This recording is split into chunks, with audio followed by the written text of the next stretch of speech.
as time flies by, you'll open up your eyes wide. You feel it's gonna go your way. Hey, hey, it's a brand new day. Hey, hey, hey, it's a brand new day.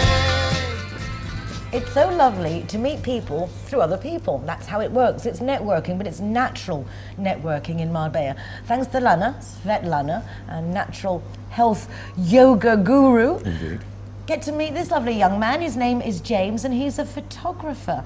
So, welcome to Marbella now, James. Thank you, Nicole. It's nice to meet you. You were just mentioning before that you're not a newbie to the Costa del Sol, and you came with your grandparents the first time. Indeed, my grandparents lived between Marbella and Estepona. So I've been coming here since 1970 something, which makes me feel terribly old. It's funny, it's making me think that maybe I even know you, because I also spent many years in that area, in the El Paraíso area of Marbella, which is just there, and our new Golden Mile, the very new Golden Mile, the even newer Golden Mile that seems to grow. So James, you're a photographer. Yeah. I've enjoyed looking at your work. Thank you. And I was surprised to see that you have such a large amount of black and white photographs, which I personally love. What attracts you to the essence of the black and white photo, medium. especially here, so much colour? Yeah, absolutely. Well, my passion for photography really started with my passion for people. So it's really trying to capture the essence of the person that I see, rather than what one can visually see, but the feel that you get. And I've always felt that keeping it as simple and pure as possible enables one to communicate that kind of message. So hence I prefer black and white.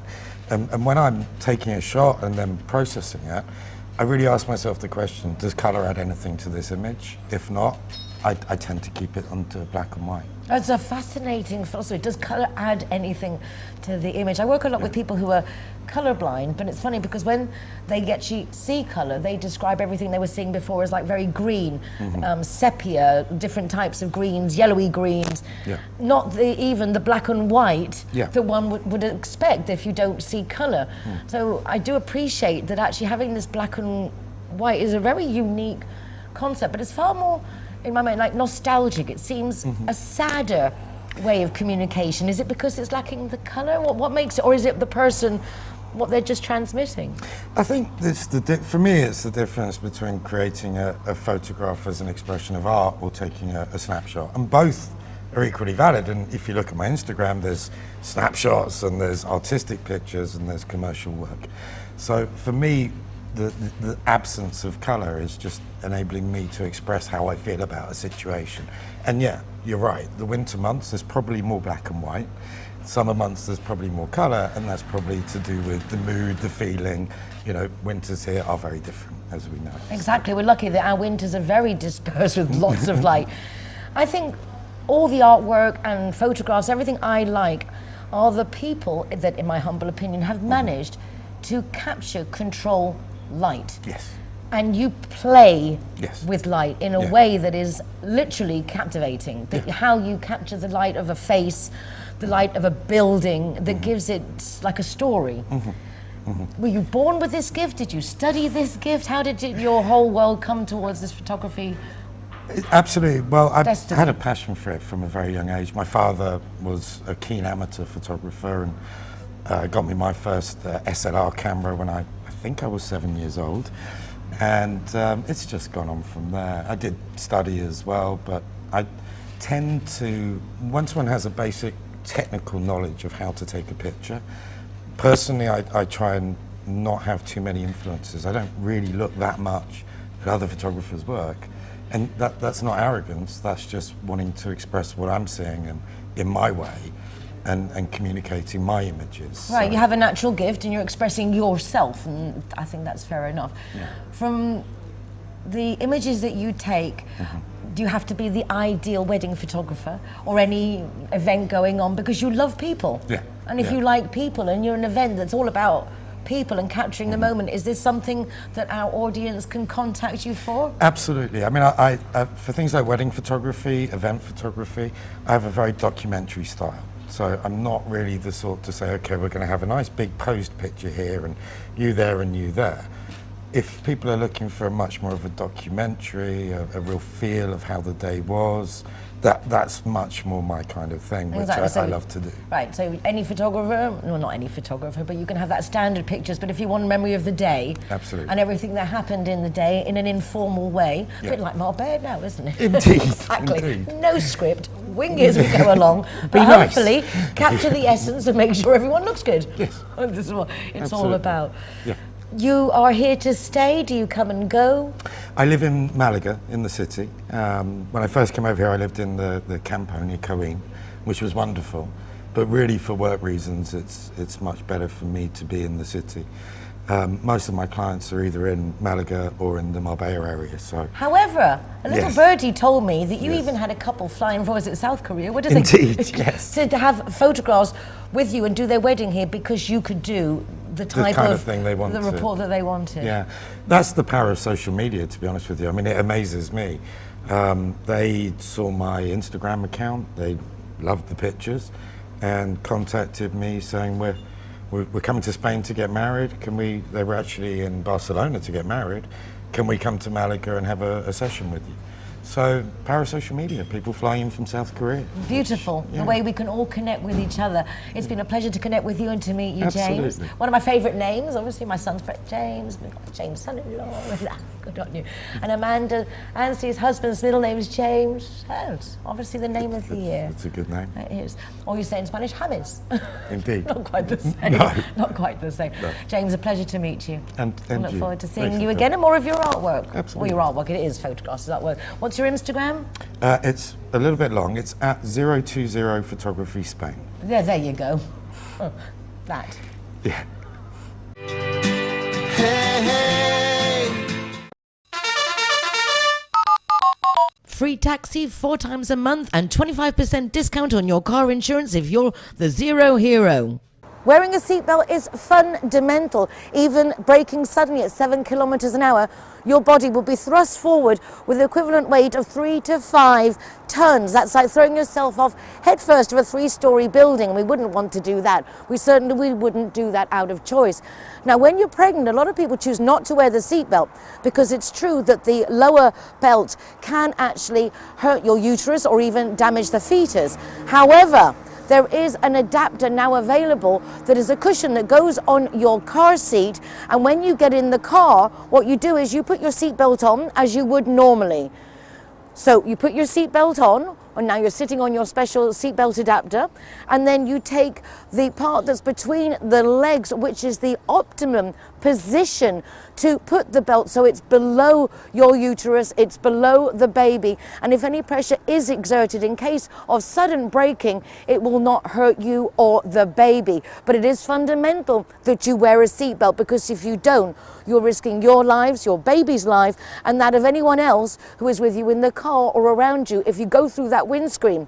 It's fundamental. Seatbelt first, but when you wear it correctly. And in pregnancy, it's very important to position that belt below the bump so you're all safe.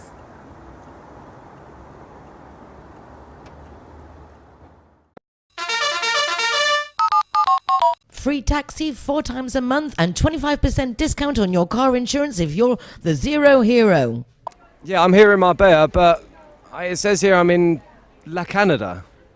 If you haven't mastered the lingo, don't worry. Línea Directa has a free GPS geolocator service that will come and find you. Hey, hey, it's a brand new day. Hey, hey, hey, it's a brand new day. Hello again, Marbella. It's Amanda from Silk and Thin here, brought to you by Nicole to help deal with Marbella's problems and issues that they may be facing.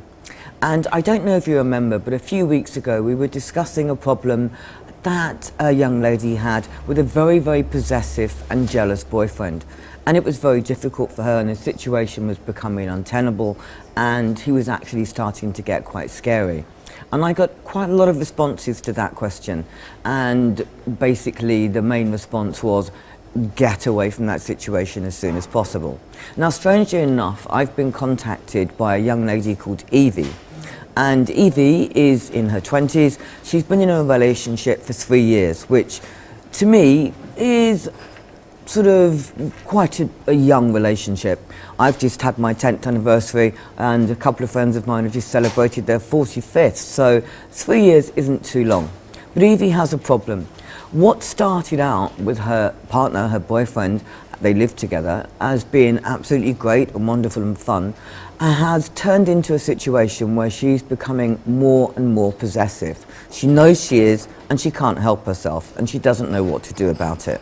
She's got to the point of checking his emails, she knows his password, checking his phone for text messages, phoning up places or phoning up friends when he's meant to be out with them to check that he is. And he's started to realise that she's doing this, and he's getting a little bit annoyed about it, and it's causing a great deal of friction in their relationship. Now, what I've said to Evie is this: why are you so jealous? Why are you so possessive? Is there something in the relationship that basically isn't right, that makes you feel that he is going to leave you? Or is it something to do with the insecurity inside you?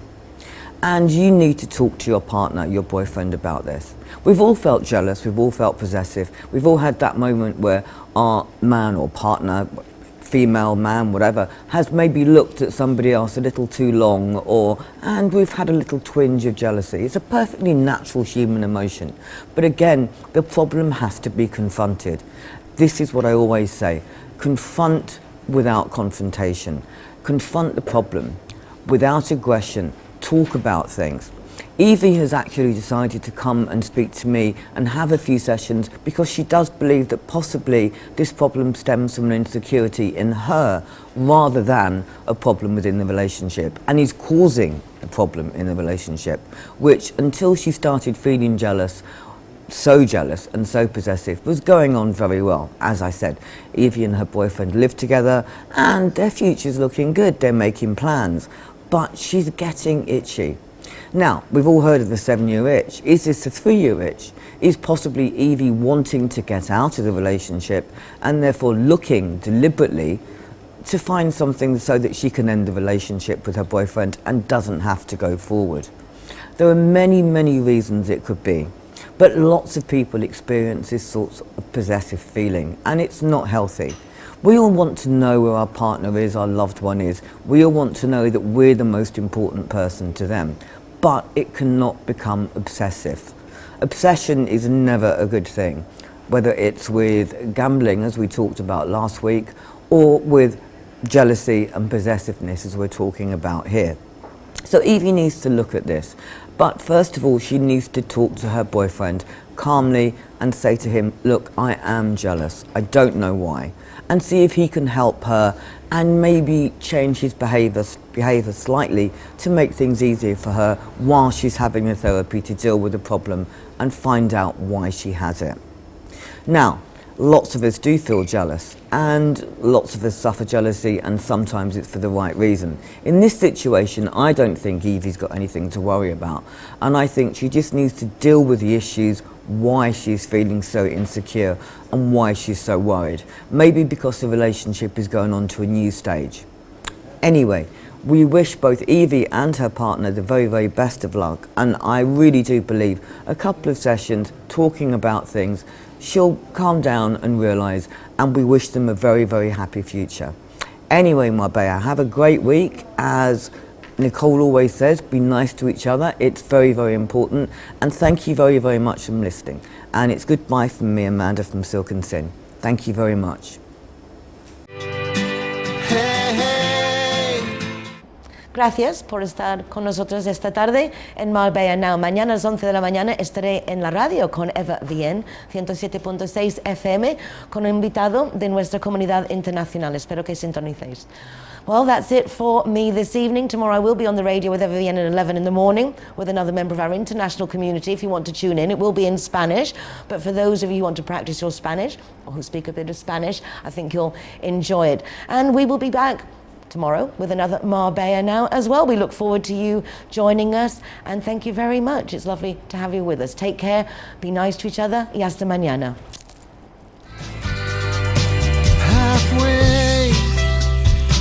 understand